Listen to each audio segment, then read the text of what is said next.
Hello, everyone. Welcome. This is Christine from Kyanite Psychic Services. And today I'd love to continue talking about aspects of the astral plane with you all. This is the third video in a series I've created, different topics related to the astral and non-physical dimensions. And I want to address today different ways that we experience the astral plane. So thank you so much for being here. Just to recap a little bit, in the first video, I zoom way out and explore the question, what is the astral?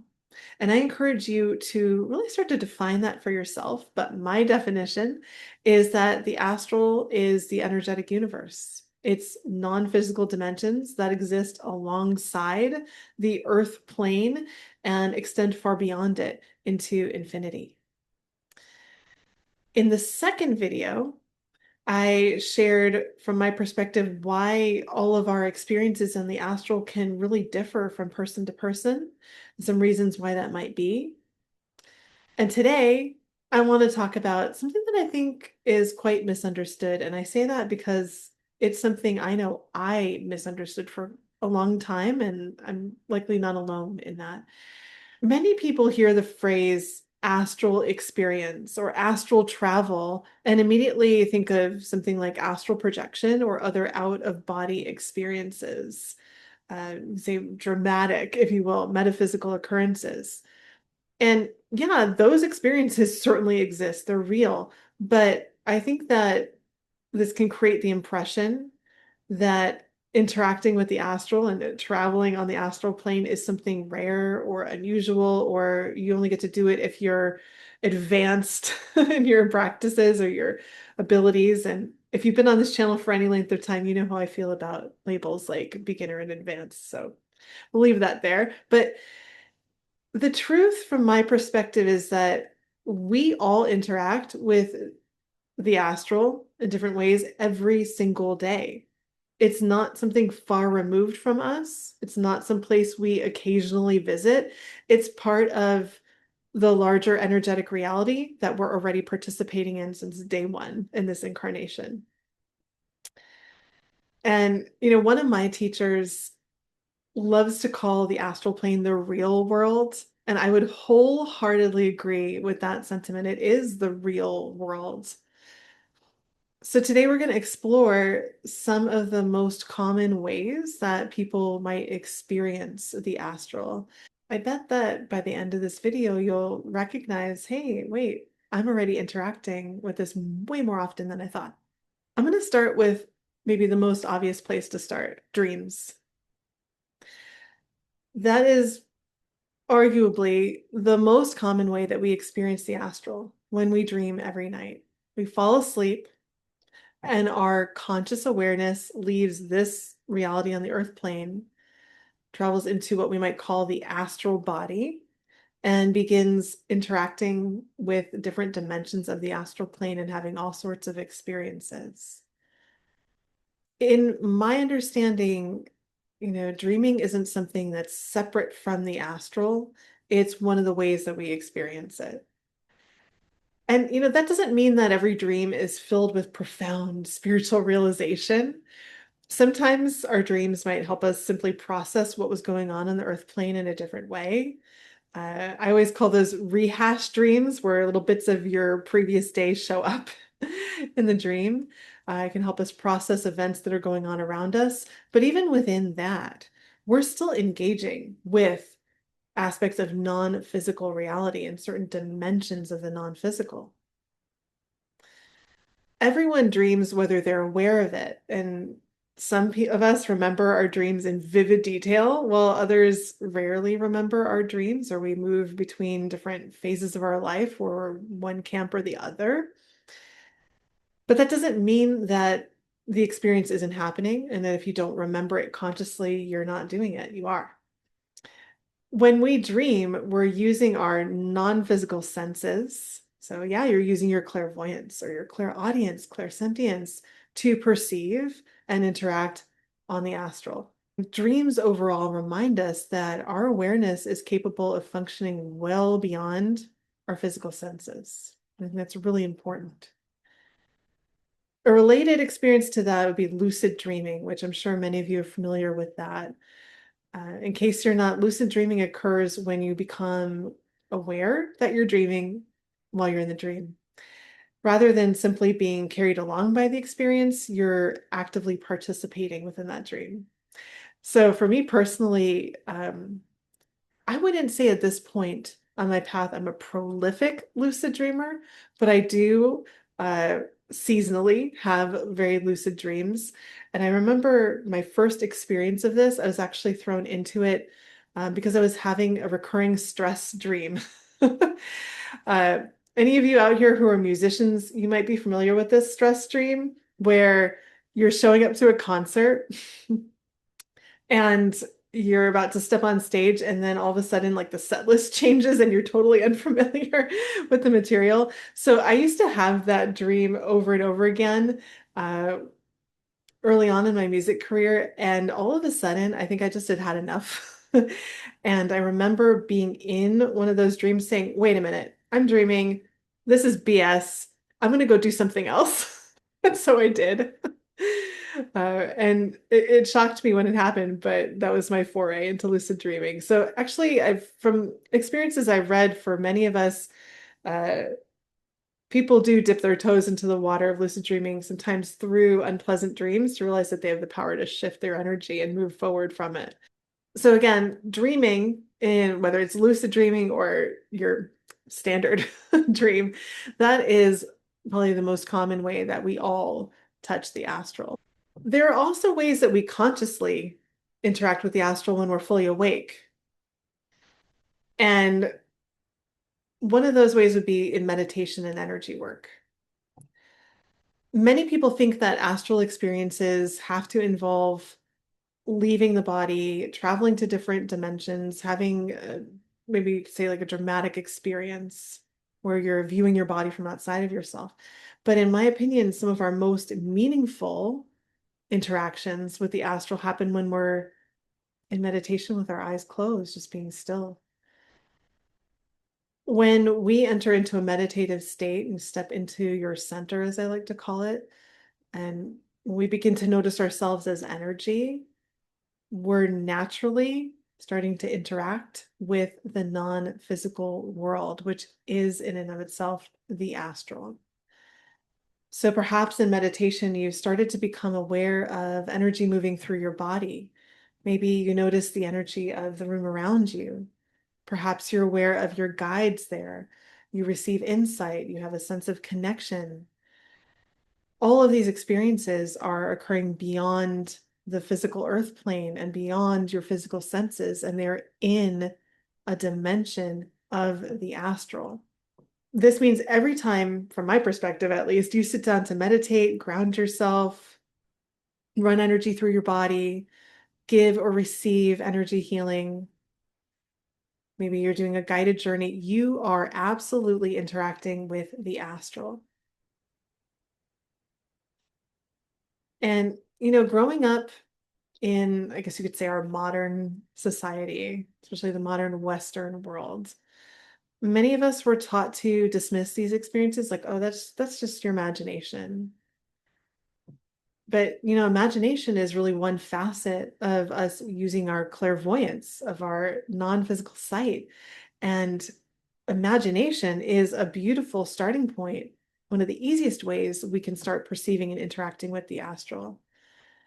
I have a video that I recorded a couple years back about the difference between imagination and clairvoyance, kind of splitting that hair. If you want to check it out, I'll make sure I link it up here.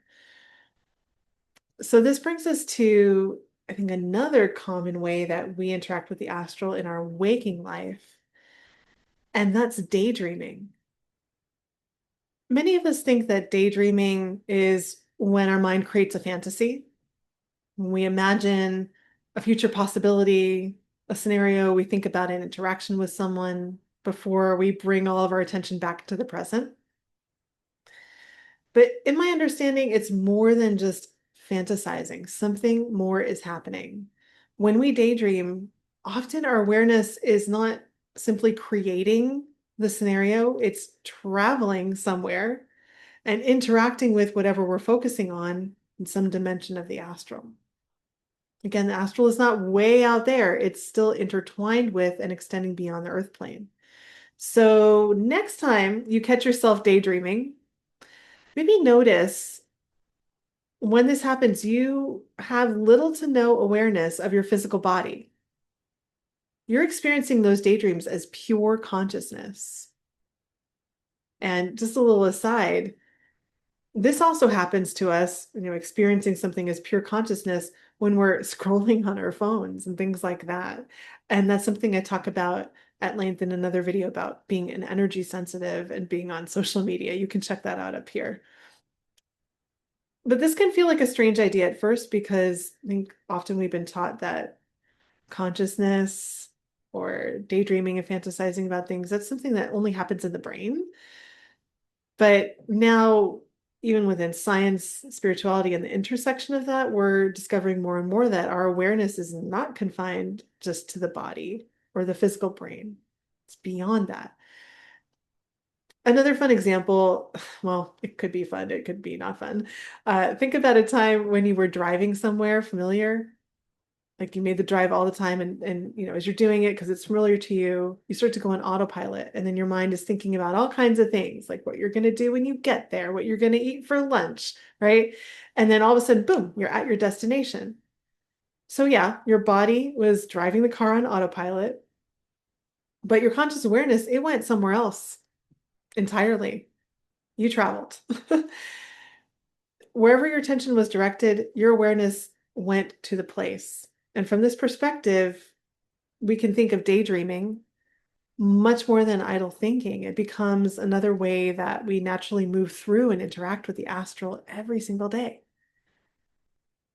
And I think because these experiences are really common, we don't often recognize them for what they are. And we put, again, like astral travel on this pedestal up there when it really exists way more often. Our awareness is capable of extending well beyond the physical world, far more easily and frequently than we realize. So this brings us to out-of-body experiences, which most often people call OBEs. And there are so many ways that people might quantify what an OBE is. Personally, I like to think of them as experiences in which you're aware that your consciousness has moved beyond the physical body. Some people report having OBEs during near-death experiences. It's quite common, or following some sort of trauma. Others describe having them during sleep. Often for some, lucid dreaming is a bridge to having an out-of-body experience. I know I've had that happen to me personally. Um, some people have them via meditation, being in a deep trance state, or via the use of substances like ayahuasca. Some people report that OBEs are profound spiritual experiences, while others encounter them totally unexpectedly. And then there's also the term in that astral projection, right? And that term also has so many different definitions per person. I like to think of it as a type of intentional out of body experience. You're wanting your awareness to leave the physical body and travel through non-physical dimensions, but you might define it slightly differently than me. So for some people, these types of experiences like astral projection become these important milestones on their spiritual journey. And that's okay. They can be transformative, healing, deeply meaningful. But at the same time, I truly think it's important to remember that astral projection is simply one way of many that you can interact with the astral plane. It's not the only way or the more advanced way, if you will. I know in my experience, just as meaningful insights have come to me through dreams, through meditation, energy work, guided journeys. And sometimes I would argue even more so, they've been meaningful experiences versus what has happened when I've had out of body experiences. But it's different for everyone. And the value of the experiences we have, it's not determined by how complex they are. What matters is what we learn, what we choose to integrate, and how the experience helps us understand ourselves and our connection to the divine and the larger energetic universe. So, just to bring it together, there are many different ways that we experience the astral. And some of them are very common, like our dreams, when we meditate and do energy work, when we daydream, when we have out of body experiences, and when we astral project. And while these experiences may seem very different on the surface, they all point towards, let's say, a fundamental truth that our awareness is capable of extending beyond the physical reality. And for most of us, it does so far more often than we realize. Also, importantly, there's no hierarchy amongst these experiences. We each have our own natural ways of interacting with the astral, and these experiences tend to unfold in the ways that are most appropriate for us at any given point in our lives. Touching the astral in deeper and more meaningful ways is not something that I think should be rushed for any of us on our journey. Just remember, we're always having the experience that we're meant to have at any given moment. For some people, the astral is most consciously accessible through dreams, and for others, it might be through meditation. For some, it might be through daydreams. For some, it might be through astral projection. The goal is not to necessarily have increasingly more complex experiences. The goal is to become more conscious of whatever experiences you are already having and to validate them. So, with that, I'd love to leave you all with a question. Where do you most consciously experience the astral right now? Is it through dreams, meditation, energy work, daydreaming, or out of body experiences? Are you content with how you currently explore and experience the astral, or are you feeling called to explore a different avenue? I'd love to hear your reflections and comments below. Thank you so much, as always, for being here and sharing this space with me. Be blessed, and I look forward to connecting with you in the next video.